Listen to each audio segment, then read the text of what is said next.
সময় তখন রাত 1:30। এয়ার ট্রান্সাট ফ্লাইট 236 ঘুটঘুটে অন্ধকারের মধ্যে আটলান্টিক মহাসাগরের ওপর দিয়ে টরন্টো থেকে লিসবনের দিকে যাচ্ছিল। প্লেনটি টেক অফের পর 4 ঘন্টা থেকেও বেশি সময় কেটে গিয়েছিল এবং সেই সময় পর্যন্ত প্লেনের সব কিছু স্বাভাবিক ছিল। কিন্তু এরই মধ্যে হঠাৎ করে ককপিটে বসে থাকা পাইলটের সামনে একটি ওয়ার্নিং আসে। গায়ের লোম দাঁড় করিয়ে দেওয়ার মতো একটা ওয়ার্নিং। এই ওয়ার্নিংটি ছিল প্লেনের জ্বালানি শেষ হওয়ার। সমুদ্রের মাঝখানে ৩৯,০০০ ফুট উচ্চতায় বাতাসে ফ্লাইট 236 এর জ্বালানি ফুরিয়ে গিয়েছিল। জ্বালানি ফুরিয়ে যাওয়া দেখে পাইলটরা হতবাক হয়ে গিয়েছিলেন, কারণ তারা তখন আটলান্টিক মহাসাগরের মাঝখানে ছিলেন এবং দূর দূরান্ত পর্যন্ত মাটির কোনো চিহ্ন ছিল না। অর্থাৎ এখন পাইলটদের সামনে কেবল একটাই অপশন ছিল, আর তা ছিল বিমানে বসে থাকা 293 জন যাত্রী নিয়ে আটলান্টিক মহাসাগরে ডুবে প্রাণ দেয়া, যা প্রায় নিশ্চিতই ছিল।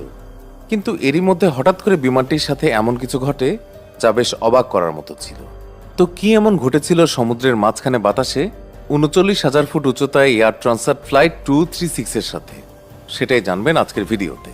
তাহলে চলুন আর দেরি না করে আজকের এই ইন্টারেস্টিং ভিডিওটি শুরু করে ফেলি। এই গল্পটি শুরু হয় কানাডার টরন্টো পিয়ারসন আন্তর্জাতিক বিমানবন্দর থেকে 23 আগস্ট 2001 সালে স্থানীয় সময় অনুসারে রাত 8:52 এয়ার ট্রান্সাট এয়ারলাইনের এয়ারবাস A330 কানাডার টরন্টো থেকে পর্তুগালের লিসবনের উদ্দেশ্যে যাত্রা করে। এটি একটি 7 ঘন্টা দীর্ঘ ননস্টপ ফ্লাইট ছিল, যেটিতে 293 জন প্যাসেঞ্জার্স, 2 জন পাইলট এবং 13 জন ক্রু সদস্য ছিলেন। টেক অফের আগে বিমানটিতে প্রায় 46.9 মেট্রিক টন জ্বালানি ভর্তি করা হয়েছিল, যা প্রয়োজনের চেয়েও 4.5 টন বেশি ছিল। প্লেনটি চালাচ্ছিলেন 48 বছর বয়সী ক্যাপ্টেন রবার্ট পিসে এবং 28 বছর বয়সী ফার্স্ট অফিসার ডার্ক ডি এগার। ক্যাপ্টেন পিসের প্রায় 16,800 ঘন্টা বিমান চালানোর অভিজ্ঞতা ছিল, যার মধ্যে 796 ঘন্টা তিনি এয়ারবাস A330 কাটিয়েছেন। অন্যদিকে ফার্স্ট অফিসার ডি এগারের প্রায় 4,800 ঘন্টার ফ্লাইট এক্সপেরিয়েন্স ছিল, যার মধ্যে 386 ঘন্টা তিনি এয়ারবাস A330 চালিয়েছিলেন, যার মানে ছিল এই 2 পাইলটই খুবই অভিজ্ঞ ছিলেন। যাত্রীদের বোর্ডিংয়ের পর স্থানীয় সময় অনুযায়ী রাত 8:52 প্লেনটি টেক অফ করে এবং মাত্র কয়েক মিনিটের মধ্যেই প্লেনটি বাতাসে ৩৯,০০০ ফুট উচ্চতায় পৌঁছে যায়, যা এটির ক্রুজিং অ্যাটিটিউড ছিল। উড্ডয়নের পর প্লেনটি সোজা আটলান্টিক মহাসাগর পাড়ি দিয়ে একেবারে লিসবনেই অবতরণ করতে যাচ্ছিল। সেই সময় পর্যন্ত বিমানে সব কিছুই স্বাভাবিক ছিল।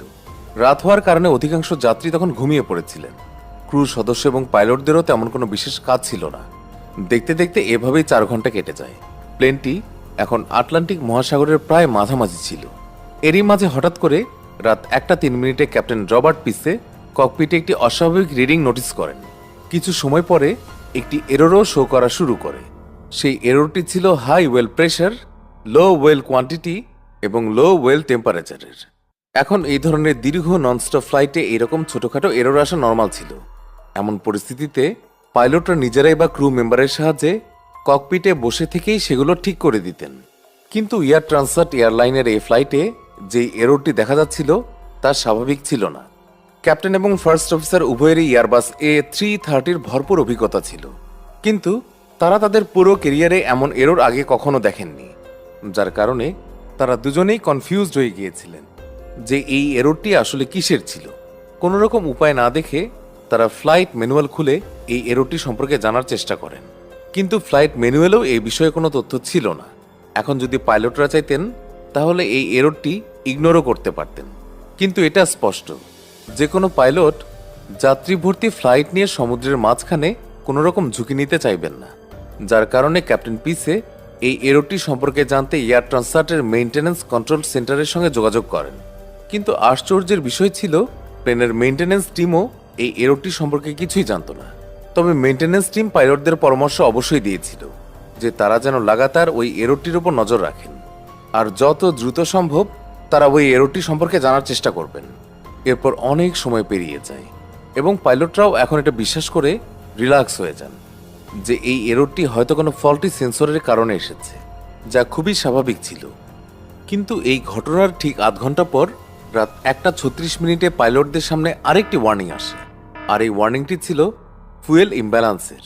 আসলে প্রতিটি বিমানে উভয় উইংসে জ্বালানি সমানভাবে ভাগ করা থাকে, তবে কখনো কখনো একটা উইংয়ে জ্বালানি কিছুটা উপর নিচ হয়ে যায়। তাই তখন ককপিটে ইমব্যালেন্সের ওয়ার্নিং আসা শুরু হয়ে যায়। তবে এই সমস্যাটি দেখে পাইলটরা খুব একটা চিন্তিত হন না, কেননা এই সমস্যাটি পাইলটরা ককপিটে বসে থেকেই ঠিক করতে পারতেন। আর পাইলটরা ঠিক তাই করেছিলেন। প্লেনের রাইট উইংয়ে ফিউয়েল কম ছিল, তাই তারা লেফট উইং থেকে রাইট উইংয়ে ফিউয়েল ট্রান্সফার করে এবং কোনোভাবে তারা এই সমস্যাটিকে দূর করে। কিন্তু তারা জানতেন না যে ফিউয়েল ট্রান্সফার করতে গিয়ে তারা এমন কিছু করে ফেলেছে যা তাদের জন্য একটা বড় বিপদ ডেকে আনতে চলেছিল। এই ফিউয়েল ট্রান্সফারের পর তো এমন একটা সমস্যা শুরু হয় যা পাইলটদের হতভম্ব করে দেয়। আসলে ফিউয়েল ট্রান্সফারের পর প্লেনের 2 নম্বর ইঞ্জিনে ওয়েল টেম্পারেচার কমতে শুরু করে আর ওয়েল প্রেশার বাড়তে শুরু করে। পাইলটরা এখন বিষয়টির গুরুত্ব বুঝতে পেরে একটু সিরিয়াস হয়ে যান, কেননা প্লেনটি তখন আটলান্টিক মহাসাগরের ঠিক মাঝখানে ছিল আর দূর দূরান্ত পর্যন্ত ভূমির কোনো চিহ্নই ছিল না, যার কারণে পাইলটরা খুবই ঘাবড়ে যান এবং প্লেনটি ল্যান্ড করানোর জন্য এয়ারপোর্ট খুঁজতে শুরু করেন। সবচেয়ে কাছের যে এয়ারপোর্টটি ছিল সেটি ছিল পর্তুগালের অ্যাজোরেস দ্বীপে অবস্থিত লাজেস এয়ারবেস। পাইলটরা অবিলম্বে এয়ারপোর্ট কর্তৃপক্ষের সঙ্গে যোগাযোগ করেন এবং ইমার্জেন্সি ল্যান্ডিংয়ের অনুমতি চান। আর কিছুক্ষণ পর তারা অনুমতি পেয়েও যান। এরপর তারা আর দেরি না করে দ্রুত বিমানটিকে অ্যাজোরেসের দিকে ঘুরিয়ে ফেলেন। কিন্তু এরই মধ্যে ক্যাপ্টেন পিসে জানতে পারেন যে প্লেন থেকে প্রতি সেকেন্ডে 1 গ্যালন করে ফুয়েল কমে যাচ্ছে আর এখন তাদের কাছে মাত্র 7 টন ফিউয়েলই অবশিষ্ট আছে, যা দিয়ে প্লেনটি এখন আর মাত্র আধ ঘন্টায় উঠতে পারবে।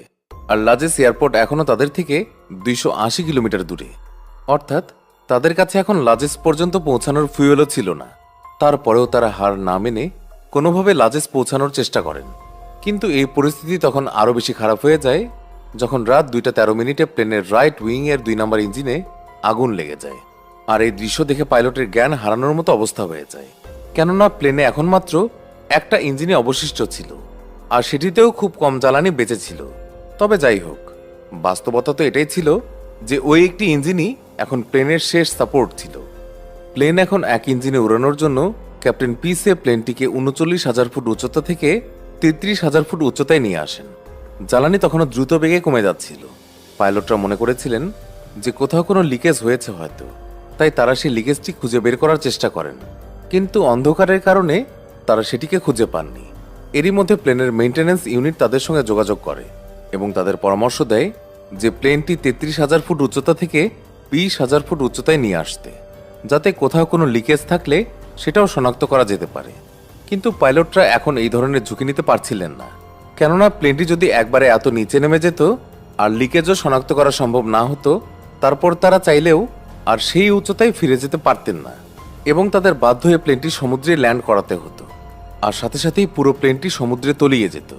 তাই পাইলটরা মেইনটেনেন্স ইউনিটের কথা মানতে পারেননি এবং কোনো প্রকার ঝুঁকি না নিয়ে তারা 33,000 ফুট উচ্চতায় থেকে যান, কেননা পাইলটদের বিশ্বাস ছিল যে তারা এক ইঞ্জিনের জোরেই লাজেস এয়ারবেস পর্যন্ত পৌঁছাতে পারবে। অন্যদিকে বিমান কর্তৃপক্ষ রানওয়েতে পুরো প্রস্তুতি নিয়ে রেখেছিলেন যাতে প্লেনটি ল্যান্ডিংয়ের সময় কোনো রকমের ঝুঁকি না থাকে। প্লেনটি এখন ধীরে ধীরে লাজেস এয়ারপোর্টের দিকে এগিয়ে যাচ্ছিল। ঠিক সেই সময় প্লেনের 1 নম্বর ইঞ্জিনেও আগুন লেগে যায়। সেই সাথে তখন এটাও নিশ্চিত হয়ে যায় যে প্লেনে কোথাও না কোথাও লিকেজ অবশ্যই রয়েছে, কিন্তু এখন নিশ্চিত হয়েও কোনো লাভ ছিল না, কেননা প্লেনের 2টি ইঞ্জিনই এখন নষ্ট। ইঞ্জিন নষ্ট হয়ে যাওয়ার সাথে সাথেই পুরো প্লেনের ইলেকট্রিসিটি সাপ্লাই বন্ধ হয়ে যায়। এর ফলে প্লেনে থাকা সমস্ত যাত্রীরা খুবই ভয় পেয়ে যায়। তবে র্যাম এয়ার টারবাইনের সাহায্যে ককপিটে তখনও ততটুকু ইলেকট্রিসিটি তো ছিল যা দিয়ে প্রয়োজনীয় ইকুইপমেন্ট চলতে পারে। প্লেনটি এখন 33,000 ফুট উচ্চতা থেকে 30,000 ফুট উচ্চতায় নেমে পড়েছিল আর এখন প্লেন গ্লাইডিং করতে শুরু করেছিল। এখানে প্লেন গ্লাইড করার মানে আমরা বোঝাতে চাচ্ছি যে কোনো প্লেন যখন কোনো ভার্টিক্যাল ডিস্টেন্স কভার করে তখন একই রেশিওতে সেটি হরাইজন্টাল ডিস্টেন্সও কভার করে, আর প্রতিটি প্লেনের নিজস্ব একটি গ্লাইড রেশিও থাকে। সেই হিসেবে এয়ারবাস A330 গ্লাইড রেশিও ছিল 15:1, অর্থাৎ এই প্লেনটি প্রতি 15 ফুট এগিয়ে গিয়ে 1 ফুট করে নিচে নামে। আর এখন লাজেস এয়ারপোর্ট আর প্লেনের দূরত্ব মাত্র 121 কিলোমিটারই বেঁচে ছিল, যা গ্লাইডিং করে কভার করা সম্ভব ছিল। কিন্তু ঠিক সেই সময় পাইলটদের সামনে আরও একটি সমস্যা এসে হাজির হয়। প্লেনটি গ্লাইড করতে করতে অ্যাজোরেস দ্বীপের এত কাছে পৌঁছে গিয়েছিল যে এখন প্লেন আর দ্বীপের মধ্যে মাত্র 15 কিলোমিটার দূরত্বই বেঁচে ছিল। কিন্তু সমস্যা ছিল যে প্লেনটি তখনও 20,000 ফুট উচ্চতায় ছিল, আর যদি এত উচ্চতা থেকে পাইলট বিমানটিকে ল্যান্ড করানোর চেষ্টা করতেন তাহলে বিমানটি ক্র্যাশ ল্যান্ডিংয়ের অনেক বেশি সম্ভাবনা থাকত, যার কারণে পাইলট এয়ার ট্রাফিক কন্ট্রোলের সঙ্গে যোগাযোগ করেন। এয়ার ট্রাফিক কন্ট্রোল পাইলটকে ল্যান্ডিংয়ের আগে একটি 360 ডিগ্রি পারফর্ম করার পরামর্শ দেয়, আর পাইলট ঠিক তাই করেন। প্লেনটিকে একটি বৃত্তে অর্থাৎ 360 ডিগ্রির একটি চক্কর লাগান, যার কারণে প্লেনটি 20,000 ফুট উচ্চতা থেকে 5,000 ফুট উচ্চতায় নেমে আসে। কিন্তু এই উচ্চতাও ল্যান্ডিংয়ের জন্য নিরাপদ ছিল না, তাই পাইলটরা প্লেনটিকে বেশ কয়েকটি এস টার্ন পারফর্ম করান, যার ফলে প্লেনটি 2,000 ফুট উচ্চতায় নেমে আসে। আর এটি প্লেনটি ল্যান্ডিংয়ের জন্য একদম পারফেক্ট অ্যালটিটিউড ছিল। পাইলটরা এখন বিমানটিকে লাজেস এয়ারবেস রানওয়েতে নিয়ে আসেন, কিন্তু এই ধরনের ল্যান্ডিংও বিপদমুক্ত ছিল না, কেননা ল্যান্ড করার সাথে সাথেই প্লেনের 12টি চাকার মধ্যে 8টি চাকা সম্পূর্ণভাবে লকড হয়ে যায়, আর প্লেনের গতিও 370 কিলোমিটার পার আওয়ার ছিল। এত হাই স্পিডে থাকার কারণে প্লেনটি রানওয়ে স্পর্শ করার সাথে সাথেই একটি শক্তিশালী বাউন্স খায়, তারপর রানওয়েতে এগিয়ে যেতে শুরু করে। প্রায় 2300 মিটার চলার পর বিমানটি থেমে যায়। ততক্ষণে বিমানের বেশিরভাগ টায়ারই ফেটে গিয়েছিল, কিন্তু বিমানবন্দরের ক্রুদের সতর্কতার কারণে বিমানটি বড় ধরনের দুর্ঘটনার হাত থেকে বেঁচে গিয়েছিল। ল্যান্ডিংয়ের সময় যাত্রীরা প্লেনের ভেতরে প্রচুর দৌড়াদৌড়ি শুরু করে দিয়েছিল, যার কারণে প্রায় 14 জন যাত্রী এবং 2 জন ক্রু সদস্য ছোটখাটো আঘাত পেয়েছিল, তবে কেউই বড় কোনো ক্ষতির সম্মুখীন হননি। পরবর্তীকালে এয়ার ট্রান্সাট এয়ারলাইনের ফ্লাইট 236 ইঞ্জিন ছাড়াই পৃথিবীর ইতিহাসের সবচেয়ে লম্বা দূরত্ব 121 কিলোমিটার পর্যন্ত গ্লাইড করা প্রথম প্লেন হয়ে উঠেছিল, তাই এটিকে অ্যাজোরেস গ্লাইডারও বলা হয়। ঘটনার পর পর্তুগিজ অ্যাভিয়েশন ইনভেস্টিগেশন ডিপার্টমেন্ট বা জিপিআইএএ তদন্ত করে জানতে পারে যে টেক অফের আগে মেইনটেনেন্স কর্মীরা প্লেনের হাইড্রোলিক সিস্টেমে একটি ভুল পার্ট ইনস্টল করে দিয়েছিলেন, যার কারণে টেক অফের কিছুক্ষণ পরেই সেই পার্টটি নষ্ট হয়ে যায় এবং ফিউয়েল লিকেজ শুরু হয়ে যায়, যার কারণে প্লেনের 2টি ইঞ্জিনই পুড়ে যায়। এই ঘটনায় এয়ার ট্রান্সাটও দোষী ছিল, তাই কানাডিয়ান সরকার কোম্পানিটির উপর আনুমানিক $2,50,000 কানাডিয়ান জরিমানা লাগায় এবং এয়ারবাসও ভবিষ্যতে তাদের সমস্ত প্লেনে প্রয়োজনীয় পরিবর্তন আনে, যাতে আগামী সময়ে এই ধরনের সমস্যার সম্মুখীন আর হতে না হয়। তো বন্ধুরা, এই ছিল আজকের ভিডিওটি আপনাদের কাছে কেমন লাগলো তা আমাদেরকে কমেন্ট করে অবশ্যই জানাবেন। ভালো লেগে থাকলে অবশ্যই একটি লাইক করবেন